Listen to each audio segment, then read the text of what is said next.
Tonight, plea for help. Police ask for more information on a cold case file.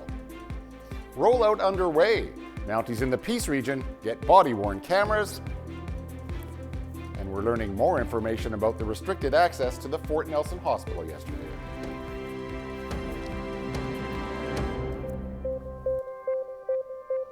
Good evening and thank you for joining us. We begin tonight with RCMP asking for the public's help in a cold case murder investigation. Lance Patterson was murdered in May of 2021 in Pouce Coupe, and now his sister is making a plea on behalf of the Patterson family. Lance was a son, a father, and my only sibling. No one deserves to die the way Lance did. My 85-year-old father lives with a nightmare that no parent should ever have to experience. We know that someone has information about Lance's murder. Please do the right thing and come forward. Dina says questions like who and why haunt her family every day. Lance Patterson's body was found on a rural road in Pouce Coupe nearly 4 years ago, and now the North District Major Crime Unit is asking for help in their murder investigation. Despite ongoing efforts, Mounties say the person or persons involved remain unidentified. Now, police are looking for information about Lance's activities in the days leading up to his death. They're also searching for details about his distinctive 2003 Black Mercury Marauder. Investigators are looking for dash cam footage from Highway 2 near Clark Road during the late evening hours of May 8th and early morning hours of May 9th, 2021. Mounties believe there are individuals who know critical details about Lance's death, and they're urging them to come forward. Anyone with any information at all is being asked to contact the Dawson Creek RCMP. Patterson's death is one of 12 unsolved murders in the Dawson Creek area in the last 3.5 years. If you get stopped by police in Dawson Creek or Fort St. John in the next few days, chances are you'll be on camera. Mounties are currently rolling out the introduction of body-worn cameras for frontline police officers in the Peace region. Training is currently underway, but all Mounties in Dawson Creek will be equipped by the end of next week, and officers in Fort St. John will also be wearing body cameras moving forward. This past November, the RCMP announcing after years of preparations, it was starting the national rollout with the aim of deploying more than 10,000 cameras over the next year. An update now on a story we brought you earlier this week. Several areas of the South Peace region have been affected by snowmobile closures, and now the BC Snowmobile Federation says they are awaiting permit renewals designed to balance access to Crown land with protecting the caribou habitat. In a release, the Federation says it's part of the Adaptive Management and Access Program. That program was established with local clubs, government agencies, and First Nations to balance ecosystem protections and recreation permits west of Tumbler Ridge and southwest of Chetwynd. Those permits expired in October 2024, and the renewals are a necessary step for snowmobilers to have access to Crown land. The Ministry of Water, Land and Resource Stewardship tells CJDC a decision has not yet been made. However, they say the province is, quote, highly supportive of backcountry recreation, unquote. They're looking for ways to accommodate recreational riders while also safeguarding the well-being of the caribou. Last year, the Ministry of Environment, Saulteaux, and West Moberly First Nations agreed to stabilize the southern mountain caribou population. And according to the province, there are fewer than 4,000 of the species left. Human-caused habitat disturbance is cited as the main reason behind the decline in caribou. Now, conversations with the Federation, local clubs, and MLA Larry Neufeld remain ongoing as to the next step in Peace River South. Until then, snowmobilers are being asked to respect the temporary closures until the permits have been finalized. And a cold snap has led to the city of Dawson Creek to activate its emergency warming centers. The Nawakin Friendship Center opening its doors today to those looking for relief from the cold. It'll be available around the clock through the 11th of February. Light refreshments will be made available at the site located on 102nd Avenue. The City of Dawson Creek says it's being made possible in part thanks to funding provided through the Ministry of Emergency Management and Climate Readiness. And although the City of Fort St. John lacks funding for a warming center, those in need can access the Pomeroy Sports Center. The Northern Center of Hope and Women's Resource Center will also be open for those needing warmth. Environment Canada is warning the risk of frostbite today and tomorrow as temperatures dip below -20. RCMP are seeking the public's help after an incident that led to the hospital in Fort Nelson to be placed under restricted access yesterday. Police only saying that on January the 29th, an incident occurred outside a local business in the 5000 block of 51st Avenue West in Fort Nelson. It initiated an immediate response from police. They're now seeking witnesses, dash cam video, and information from anyone in the area between 8 and 8:30 Wednesday night. But they refuse to say what witnesses should be looking for. However, CJDC-TV News has learned a man was shot in the parking lot of the Knickknack building. He was rushed to hospital to be treated for his injuries. A large police presence was then seen at the hospital on Thursday. We reached out to the Northern Rockies RCMP, but Mounties aren't answering any questions. Northern Health saying there were no safety concerns for patients and staff. Operation at the hospital has since returned to normal. And Immigration, Refugee and Citizenship Canada have selected the Peace Liard region for its rural community immigration pilot program. The initiative aims to attract newcomers to rural areas like Fort Nelson. The goal is to boost the economy and support long-term growth.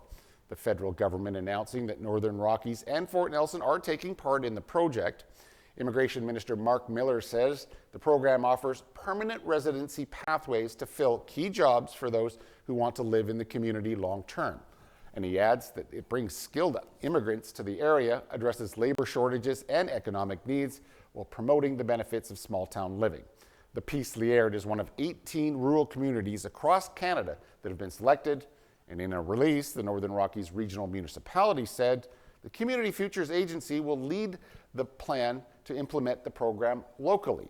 Now, details are still being finalized, with those interested in taking part being encouraged to be patient during the rollout process.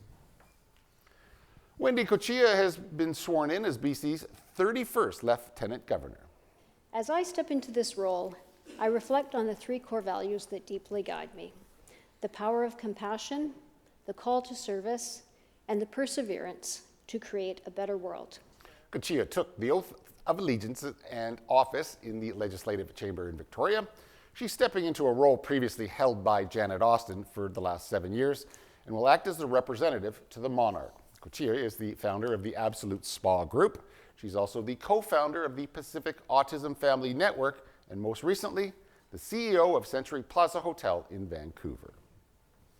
BC's Education Minister has fired the entire Victoria School Board in a dispute over police in schools. Officers have been banned from Victoria schools since 2023, except during emergencies. This decision based on reports their presence makes some students and teachers, particularly those of color, feel unsafe. Education Minister Lisa Baer says that plan puts students at risk. So a lone trustee has now been appointed to oversee the district until the next municipal election that is set for the fall of 2026.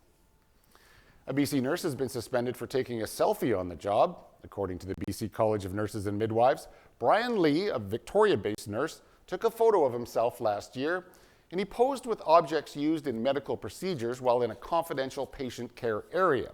Then, in a breach of patient confidentiality, Lee shared that photo with other hospital staff not involved in the care of the patient that was pictured. Lee has been suspended for 3 days. The BC woman who killed Reena Virk as a teenager was arrested this week in the Lower Mainland. Sources confirm Carrie Sim, who has changed her name from Kelly Ellard, was taken into custody in Surrey. She's being allowed day parole regularly since 2017. Now, it's unclear why she was arrested or if she has since been released back into her halfway house. Sim is serving a life sentence for drowning 14-year-old Virk under a bridge in Victoria in 1997 after Virk had already been swarmed and beaten by Sim and her friends. Sim is now in her early 40s. Ottawa is making a move it says will provide certainty to Canadians as tax season approaches. A hike to the capital gains inclusion rate is now being deferred. The implementation of the increase is changing from June the 25th of this year to January 1st of next year. There's also plans to introduce a new exemption. Officials say those are intended to ensure most middle-class families do not pay more tax if the rate becomes official. The hike being delayed is meant to raise the portion of the capital gains on which companies pay tax from 1/2 to 2/3. It would also apply to individuals with capital gains earnings in excess of $250,000. Another Liberal leadership candidate is promising to remove the carbon tax. Mark Carney says he'd do it immediately if he becomes Prime Minister. What we'll do is create a system of incentives to reward Canadians for making greener choices. So it means that you'll no longer have to pay more to fuel your car or heat your home. But when you choose an energy-efficient appliance or an electric car or home insulation, you will be rewarded, and we will get the big polluters to pay for it. And there are now 5 candidates left in the leadership race after Jamie Baptiste announced he's no longer running. The Nova Scotia Liberal MP says the best way he can advance the issues that he cares about is to support Mark Carney.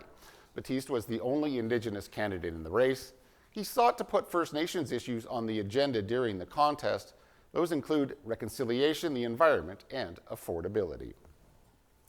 And as the federal Liberal leadership race continues, the Conservatives are quietly raising a lot of money. The federal Conservatives say their party is smashing fundraising records. The party has raised almost $42 million in 2024, topping a record set the previous year. This was Pierre Poilievre's second full year as the Conservative leader. And on the eve of a trade battle with the United States, the situation is still changing by the hour. Late this afternoon, Donald Trump announced it's full steam ahead for a 25% tariff on Canadian goods starting tomorrow. But there's one exception. Oil will not be slapped with a levy until later next month. As Rachel Ayala reports, it follows a day of confusion about what to expect. Midday indications Canada could avoid tariffs until March were short-lived. The U.S. president is going ahead with his plan to hit Canada with massive trade action. They've treated us very unfairly. Donald Trump will be implementing a 25% import tariff on Canada tomorrow. We have big deficits, and it's something we're doing, and we'll possibly very substantially increase it. Or not, we'll see how it is. According to a senior government source, the federal government has yet to receive any official word or confirmation on the tariff imposition timeline from the Trump administration. Bracing for Canada to be hit hard as soon as Saturday, Justin Trudeau said, "If tariffs are implemented against Canada, we will respond. We won't relent until tariffs are removed, and of course, everything is on the table." His comment didn't sit well with Trump's chief spokesperson. And I think Justin Trudeau would be wise to talk to President Trump directly before pushing outlandish comments like that. Federal officials are in D.C. today, pumping up their border security plan, a last-minute effort to avoid a trade war. Regardless of when the tariffs hit, the Canadian economy and the loonie could be in for a hard time. This is 2.6% to Canada's GDP. And to put that in real terms, that means $1,900 a year per Canadian. Canada's premiers are bracing for that impact. President Trump is hell-bent on undermining Canada, our workers, our economy, our quality of life. When tariffs come, they'll devastate Canada's economy. Hundreds of thousands of jobs are at risk. Trump's tariffs will cost American consumers too, to the tune of $1,300 per household, a factor Trump's press secretary didn't acknowledge. She said the details of the tariff package will be made public in around 24 hours. Rachel Aiello, CTV News, Ottawa. Staying with Washington, helicopter traffic has been suspended indefinitely at Reagan International Airport. It comes as investigators try and piece together clues from Wednesday's deadly midair collision. CTV's Geneviève Beauchemin reports. Recovery crews fighting wind, rain, and fog continue to scour the Potomac, searching for bodies and for clues. Our dive teams are working in targeted areas, and additional Coast Guard assets will arrive this afternoon. It's like part of the seat, actually. Downstream boaters have found debris fields and handed over plane parts to investigators. The CRJ-700's black boxes, data and voice recorders are now in a lab, the contents under investigation. We're starting the process of not only opening those up, but to begin the extraction of the data. Data that could help answer key questions about the Army helicopter's flight path. The Black Hawk was on what's called Route 4, a path used by government medevac helicopters where aircraft are supposed to fly below 61 meters. Early data suggests it broke that ceiling, deviating above to a higher altitude and off course before the midair crash. That route and another used by helicopters are now closed until further notice. And the Army has launched its own investigation. Most of the victims have now been recovered as their families and communities struggle with the loss of so many lives. Skating phenom Spencer Lane, just 16, was killed alongside his mom, Christine. His father, now remembering his determined son who dreamt of the Olympics. Was a force of nature. He just had amazing athletic abilities. Investigators say they hope these high winds, the fog, the rain will lift and that conditions will improve. They say it will take months and months before there's a full report into this air disaster. Geneviève Beauchemin, CTV News at the Reagan National Airport. All right, please stay tuned. I'll be right back with a look at the weekend weather. But as we head to break, here's a look at today's closing market numbers.